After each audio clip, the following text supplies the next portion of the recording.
Hello दोस्तों, कैसे हैं आप सब। ये है मेरा सेकेंड एपिसोड। तो सेकेंड एपिसोड में आपका फिर से वेलकम।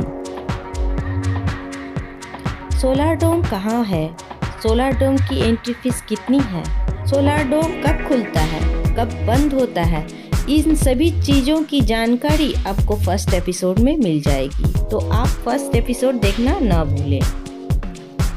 इस एपिसोड में भी बहुत कुछ है देखने को, तो बने रहिए अंत तक। सोलार डोम की ये सभी डिस्प्ले बहुत ही सुंदर है और सभी में कुछ न कुछ दिखाया गया है।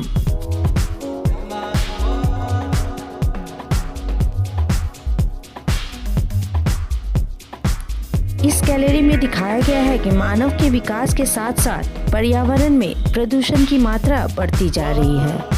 दिन ब दिन बढ़ता प्रदूषण इस समय संसार की सबसे बड़ी समस्या बनी हुई है।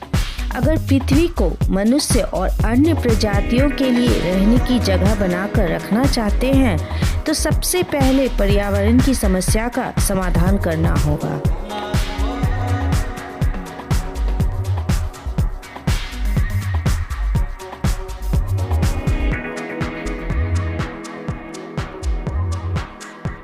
यहाँ पर दिखाया गया है कि बढ़ते समुद्र तल के कारण 2100 साल आने तक भारत के कौन कौन से शहर डूब जाएंगे।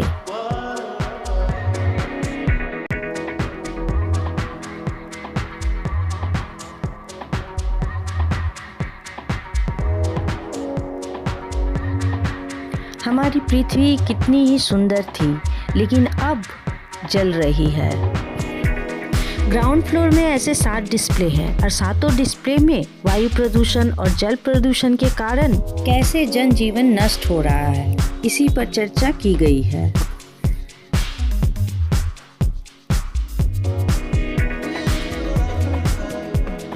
ये पूरी गैलरी बहुत ही सुंदर है।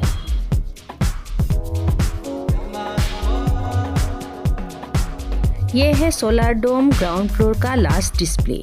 तो चलिए अब हम चलते हैं फर्स्ट फ्लोर की तरफ।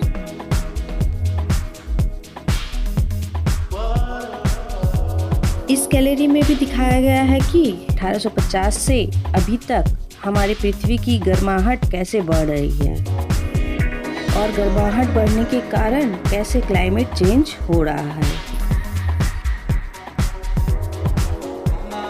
सोलार डोम में बहुत सारी सिलिकॉन मूर्तियां रखी हुई हैं। इनमें से एक ये भी है। ये सिलिकॉन मूर्तियां एकदम असली मनुष्य के जैसे देखने में लगती हैं। यह गलियारा जा रहा है फर्स्ट फ्लोर की तरफ और इस गलियारे में पशु पक्षी, पेड़ पौधे, जीव जंतु के छवि अंकित की गई है, या फिर बोले तो एक जंगल को प्रदर्शित किया गया है।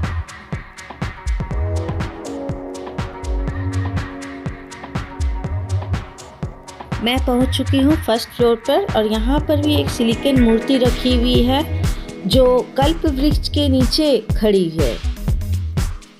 तो चलिए आगे देखते हैं और क्या क्या है। इस गलियारे में विलुप्त हो गए प्रजातियों के बारे में बताया गया है, या फिर जो प्राणी विलुप्त होने के कगार पर हैं उनके बारे में बताया गया है। यहाँ पर एक बड़ी सी व्हेल मछली की मूर्ति रखी गई है। हम लोगों ने बीते 200 साल के अंतर्गत 711 प्राणियों को खो चुके हैं।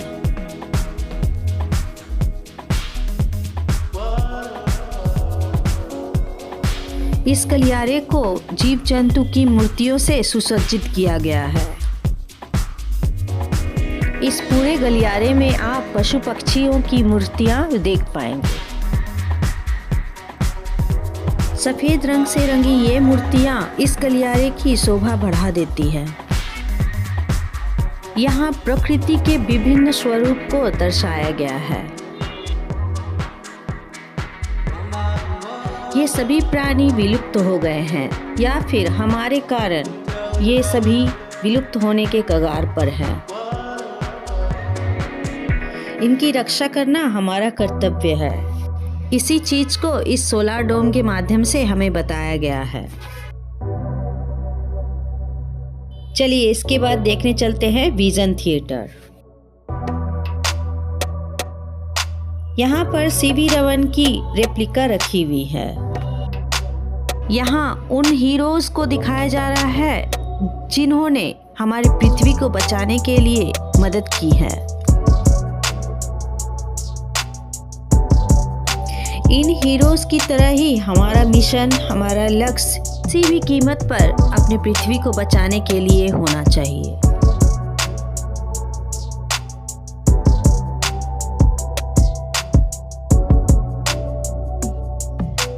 यहाँ पर बहुत सी छोटी छोटी डिस्प्ले लगी हुई है और हर डिस्प्ले में बताया जा रहा है कि किस तरह से हम लोगों को पृथ्वी को बचाने के लिए नवीकरणीय ऊर्जा यानी रिन्यूएबल एनर्जी व्यवहार करनी होगी। Hope is the only thing stronger than fear. आशा ही एकमात्र ऐसी चीज है जो डर से भी मजबूत होती है। चलिए जानते हैं यहाँ नवीकरणीय ऊर्जा या रिन्यूएबल एनर्जी के बारे में क्या बताया जा रहा है। यहाँ पर बताया जा रहा है कि नवीकरणीय ऊर्जा क्या है और हम इसे किस तरह से व्यवहार कर सकते हैं। जिन ऊर्जा स्रोतों को लगातार भरा जा सकता है और जो कभी खत्म नहीं होते, उन्हें ही हम नवीकरणीय ऊर्जा शक्ति कहते हैं। ये ऊर्जाएं प्राकृतिक प्रक्रियाओं से पैदा होते हैं। सौर ऊर्जा, पवन ऊर्जा, जलीय ऊर्जा, ज्वारीय ऊर्जा, भूतापीय ऊर्जा, बायोमास ऊर्जा, वनस्पति पदार्थ, तरंग शक्ति, ये सभी ऊर्जाएं नवकरणीय ऊर्जा के नाम से जानी जाती है। यहाँ पर है विजन थिएटर। यह विजन थिएटर बहुत ही बड़ा है। इसमें कम से कम 25 से 30 लोग आराम से बैठ सकते हैं। यह एक राउंड डिस्प्ले है जहां पर हम हर तरफ से वीडियो देख सकते हैं। इस विजन थिएटर में पृथ्वी के विभिन्न रूप को दिखाया गया है और बताया गया है कि रिन्यूएबल एनर्जी या नवीकरणीय ऊर्जा हम लोग किस तरह से व्यवहार कर सकते हैं। तो यही खत्म होता है फर्स्ट फ्लोर। चलिए अब चलते हैं सेकेंड फ्लोर की तरफ। ये है सेकेंड फ्लोर जाने का रास्ता और यहाँ से नीचे अगर हम देखते हैं तो बहुत ही खूबसूरत ग्राउंड फ्लोर का नज़ारा दिखता है, जहाँ पर हमने रोबोट और ईवी कार को देखा था।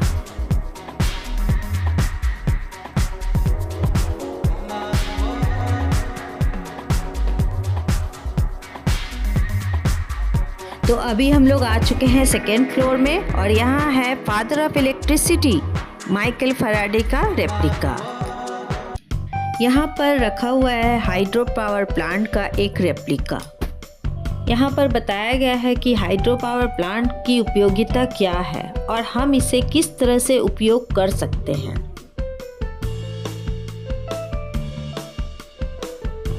चलिए चलते हैं देखने के लिए टाइडल पावर प्लांट और वो कैसे काम करती है और उसकी उपयोगिता क्या है।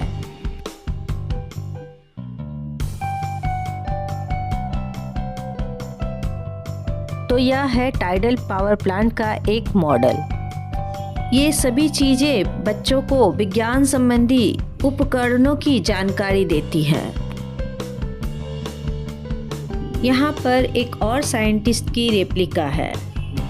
ये है father of Indian nuclear program और इनका नाम है होमी जे भाभा।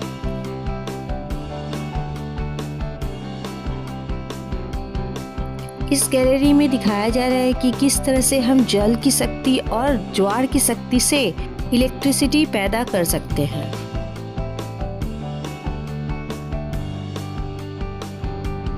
ये पावर टावर है और ये है एक इंटरैक्टिव वाटर प्रेशर गेम।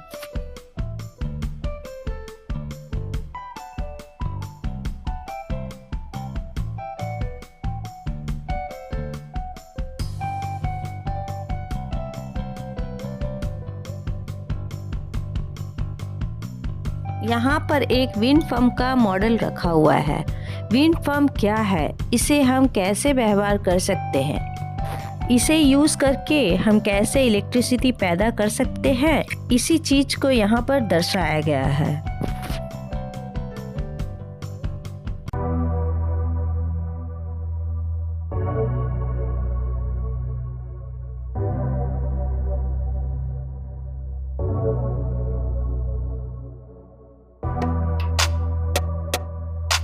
चलिए यह गैलरी एक बार और आप लोगों को दिखा देती हूँ। अगर आप बच्चों को यहाँ पर लाते हैं तो इस गैलरी में बच्चे बहुत कुछ सीख पाएंगे। ये था हम लोगों का सेकेंड फ्लोर, इसके ऊपर है थर्ड फ्लोर। यह एपिसोड बहुत ही बड़ा हो चुका है तो इसलिए हम लोग थर्ड फ्लोर नेक्स्ट एपिसोड में देखेंगे। थर्ड फ्लोर में भी देखने को बहुत कुछ है। इस स्टेयरकेस से ही हम लोग ऊपर थर्ड फ्लोर में जाएंगे और उसके पहले हम लोग ये जो गोल आकृति दिख रही है इसके बारे में समझेंगे। अगर वीडियो अच्छी लगी हो तो लाइक सब्सक्राइब अवश्य करें, आप लोगों के लिए ही बनाया गया है। धन्यवाद।